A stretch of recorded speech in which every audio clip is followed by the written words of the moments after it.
What's up guys, and welcome back to another episode of the PS5 career mode. This is episode number 74. I will start today's episode off by changing positions of two of our youth academy graduates, Williams Obi and Mark Bassi. Both of these players have got a lot of game time this season. Two Nigerian fullbacks came out of the academy. You might notice though, they both have like the reverse foot for their position. So Bassi was originally a right back that was left footed, and Obi was a left back that was right footed. So I just thought those two positions around there, just so it makes a bit more sense for them to have the correct feet for their positions. What? Does that make sense? Well, kind of. But yeah, so now Bassi will be an official left back and Obi officially a right back as well. I do notice that quite a lot. Like a lot of players come out of the academy have like the wrong foot for the side of the pitch they're playing on. I don't know whether EA have done that on purpose to try and make people use the position change feature more often, but I must say, you know, I'm always very fair with EA. I give them props when they deserve it. The position change feature is absolutely fantastic. We've been crying out for it for years. I'm so glad they've finally managed to include it in the game. It really is brilliant. It's so satisfactory when you press the triangle button and they officially changed their primary position. Still, for the first of 3 games in today's episode, one of the biggest games of this series, Champions League semi-final.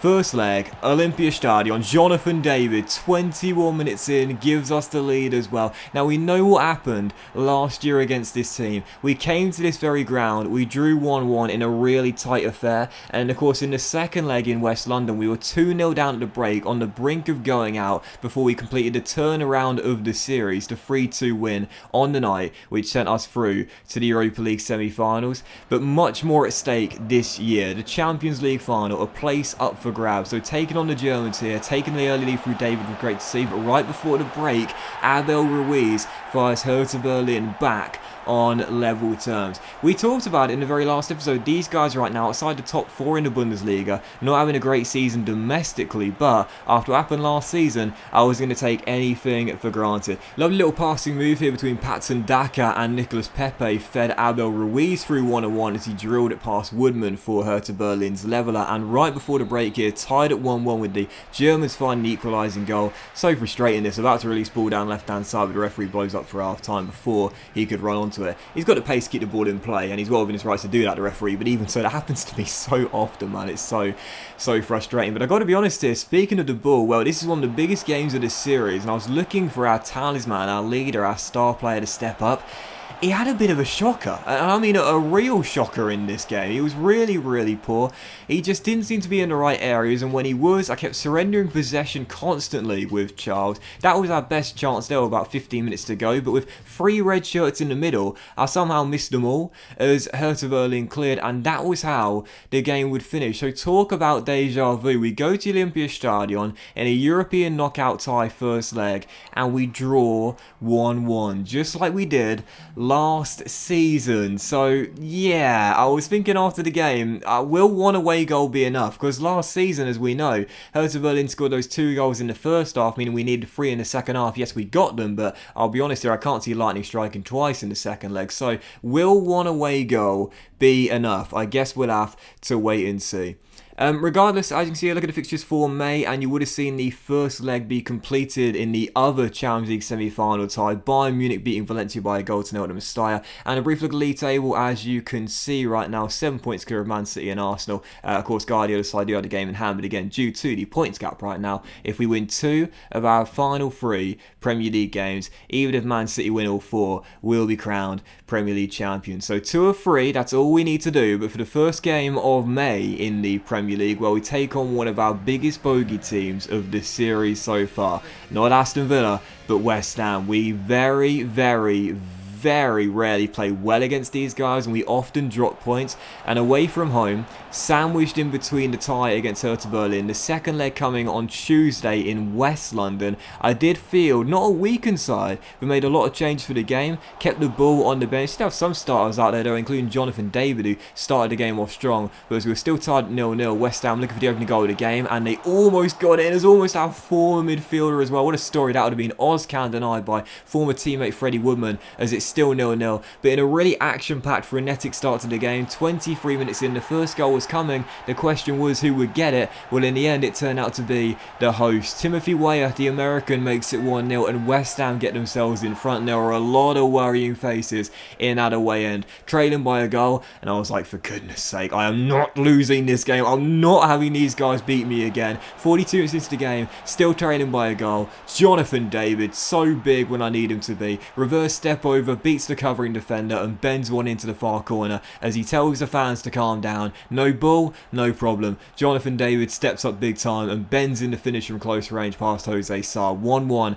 back on level terms, heading into the break. And you can see the relief on my face here. That was massive, absolutely huge. We got the equalising goal right before half time. So 22nd goal of the season, 1-1, heading in to the dressing room. And in the second half, I was thinking, right, do I settle for the point and call it a good result as we have a historically poor record against these guys, or do I go for the winner? Well, I'll be honest here, I looked for it, but in the end, this was probably the best chance of the second half, and Jay Potts' reaction says all you need to know. Andy Rinamotta scuffs a shot from range that goes well wide of the post, probably closer to the corner flag than the far post, in what was eventually a 1-1 draw. So final score at the London Stadium, West Ham 1, Queen's Park Rangers 1, another slip-up. We only needed 2 wins from our final 3 games, and after Man City thrashed Wolves by 4-1, the table now looks like this. They still have the game in hand, but they've cut the gap to 5 points, and after Arsenal won their game on the Sunday, they now also cut the gap to 5 points, so they don't have the game in hand. So mathematically, Arsenal aren't out of the title race yet, though of course for them to win it, they'll need to win both of their remaining games, we'll need to lose both our remaining games, and Man City will also need to slip up enough times in their 3 games, including the game in hand. So Arsenal mathematically still have the chance. For the Red Devils now, it is officially all over, but it is probably realistically a 2-horse race now, and again, it's not over yet. The gap cut to 5, Man City have the game in hand, they win that, they cut it to 2, and that'll mean we may need to win both of our remaining games against Arsenal and Southampton away on the final day. I said it was probably going to come down to the wire again, and it's certainly looking that way. For the third and final game of today's episode here, where we take on Hertha Berlin for the second leg of the Champions League semi-final. We know one team is in the final now, it's Bayern Munich. Big Josh did his best, but sadly he couldn't guide Valencia to the Champions League final, so it will be either us versus Bayern Munich or an all-German affair in the Champions League final. Biggest game of the series. Biggest game of the series. So taking on Hertha Berlin, heading into the game after what happened last season, I didn't want to concede an early away goal. And 6 minutes into the game, biggest game of the series, biggest game of his career so far.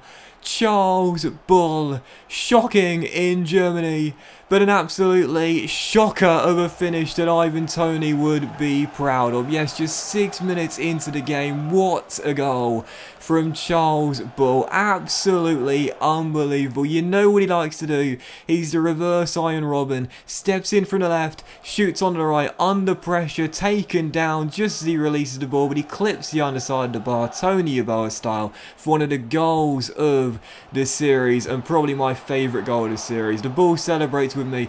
What a goal, what a moment. QPR 1, Hertha Berlin, but a bit of Berlin 0. But the visitors weren't going to lie down and accept defeat though. Freddie Wood made a great save there to keep it at 1-0 and keep us in front. And in the second half we were defending really well, but to be honest, both teams were defending really well. After the first half, I thought it was going to be a lot more chances after an early goal in the first 6 minutes, and Hertha Berlin almost getting an equaliser, not for Wood making a great save. But to be honest, both defenders, both centre-backs, but all 4 centre-backs in this game were really, really strong in keeping the score at 1-0, and that was how the game ended up finishing as well. Final score QPR 1, Hertha Berlin nowhere near as dramatic as last year's second leg in the Europa League quarter-final against these guys. That 3-2 comeback victory, not required this time around. A great defensive display from Queen's Park Rangers, not for the first time, and it is over. A moment of magic from Charles Bull and a defensive masterclass masterclass from the boys at the back. See us in to our first ever